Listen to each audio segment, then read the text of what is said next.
모두 가족 여러분, 오늘은 금요일입니다. 살다 보면 억울한 일을 당할 때가 있죠. 그러면 누구나 사이다 복수를 한 번쯤은 생각하죠. 그러나 예수님은 복수보다는 용서를 요청하시는데요. 그렇다면 그 이유가 무엇일까요? 그 답이 바로 오늘 본문에 있어요. 그래서 오늘 묵상을 잘 들어보시면 복수보다 용서가 더 유익한 현실적인 이유를 아실 수 있을 거예요. 그러면 오늘도 묵상에 잘 참여해 주시고요. 꼭 댓글로 무엇을 느꼈는지를 나눠주세요. 그러면 오늘 시편의 한 절이라도 암기하는 것 잊지 마시고요. 오늘 본문인 시편 59편 듣고 올게요. 제59편 다윗의 믹담시. 인도자를 따라 알다스에세 맞춘 노래. 사울이 사람을 보내어 다윗을 죽이려고 그 집을 지킨 때에 나의 하나님이여, 나의 원수에게서 나를 건지시고 일어나 치려는 자에게서 나를 높이 두소서. 악을 행하는 자에게서 나를 건지시고 피 흘리기를 즐기는 자에게서 나를 구원하소서.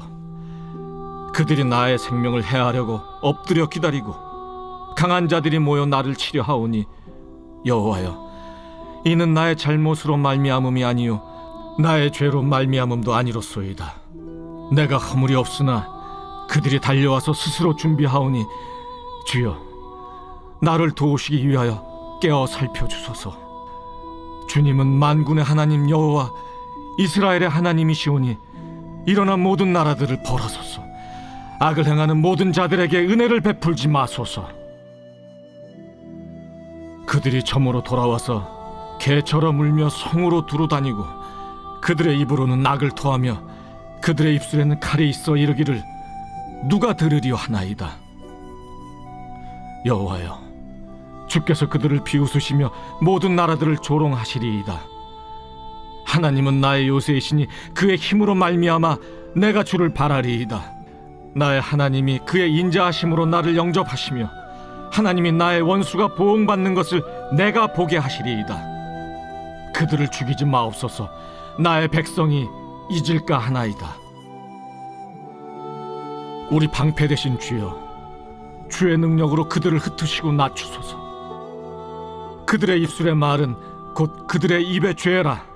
그들이 말하는 저주와 거짓말로 말미암아 그들이 그 교만한 중에서 사로잡히게 하소서. 진노하심으로 소멸하시되 없어지기까지 소멸하사 하나님이 야곱 중에서 다스리심을 땅 끝까지 알게 하소서. 그들에게 점으로 돌아와서 개처럼 울며 성으로 두루 다니게 하소서. 그들은 먹을 것을 찾아 유리하다가 배부름을 얻지 못하면 밤을 새우려니와 나는 주의 힘을 노래하며 아침에 주의 인자하심을 높이 부르오리니 주는 나의 요새이시며 나의 환난 날의 피난처이심이니이다.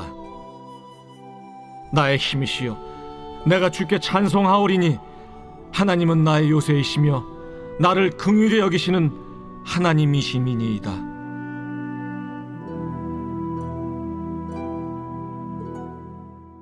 사울 왕은 자기 딸의 사위인 다윗을 죽이려고 했습니다. 그래서 사울의 경비병들이 다윗을 잡으려고 왔습니다. 그리고 다윗은 그때 느꼈던 감정을 담아서 오늘 시편을 지었습니다. 그래서 다윗은 1절과 2절에서 자신을 해하려는 자들로부터 구원해달라고 하나님께 간구했습니다. 그러면서 다윗은 자기에게는 허물이 없는데 악인들이 와서 자신을 해하려고 기다리고 있다며 하나님께 토로했습니다. 그러면서 다윗은 악인들의 삶이 어떤지를 구체적으로 고발했습니다. 악인들은 밤마다 개처럼 울며 성을 두루 다니며 공격할 사람을 찾았습니다. 그리고 악한 말을 칼처럼 휘두르며 여러 사람을 공격했습니다. 그러나 하나님께서는 이런 그들을 비웃으시고 조롱하신다고 다윗은 고백했습니다. 그러면서 자신은 이런 하나님을 자신의 요새이자 힘으로 고백한다고 노래했습니다. 그리고 다윗은 자신이 경험한 억울함을 있는 그대로 하나님께 토로했습니다. 그래서 악인들이 하나님의 철저한 심판을 받게 될 것이라고 노래했습니다. 이처럼 다윗은 억울한 현실 속에서도 하나님을 신뢰했습니다. 그래서 자신이 직접 복수의 칼을 꺼내 들기보다는 공의로우신 하나님께 이 문제를 맡겼습니다. 그래서 우리도 하나님께 원통함을 토로할 수는 있지만 직접 그 복수의 실행자가 되어서는 안 됩니다. 왜냐하면 사람은 자신의 문제에 한해서는 결코 공평할 수가 없기 때문입니다. 우리는 우리 손에 가시가 박힌 걸 다른 사람의 손이 찢어진 것보다 더 아파합니다. 그래서 누군가 우리에게 1 정도의 피해를 줬다면 우리는 감정상 2 혹은 3 정도의 복수를 해줘야 공평하다고 느낍니다. 그래서 예수님도 우리에게 눈에는 눈, 이에는 이의 복수를 따르지 말고 오히려 원수를 용서하고 사랑하라고 하셨습니다. 왜냐하면 복수는 문제를 더 복잡하게 하지만 순종은 하나님의 일하심을 경험하게 하기 때문입니다. 실제로 복수는 감정을 잠시 풀어주는 것처럼 보입니다. 하지만 오히려 문제를 더 크게 만듭니다. 반면 하나님의 뜻에 순종할 때 그 문제를 넘어서 일하시는 하나님을 경험할 수 있습니다. 예를 들어서 우리는 층간소음으로 고통받을 때가 있습니다. 그때 우리는 감정대로 그 집으로 바로 쫓아가서 싸워서는 안 됩니다. 왜냐하면 이렇게 우리가 직접 복수하면 결국에는 또 다른 복수를 불러오기 때문입니다. 그래서 우리는 먼저 하나님께 층간소음 때문에 정말로 힘들다고 토로하면서 그 감정을 하나님 앞에 정직하게 풀어놓아야 합니다. 그리고 그 과정을 통해서 조금씩 윗집 사람을 용서할 수 있는 여지를 만들어가야 합니다. 그리고 이때는 솔직한 감정대로 저 사람도 똑같이 당했으면 좋겠다고 고백하는 것도 나쁘지는 않습니다. 그러나 우리는 여기서 멈춰서는 안 됩니다. 반드시 하나님께 이 문제를 어떻게 해결할지에 대해서 지혜를 구해야 합니다.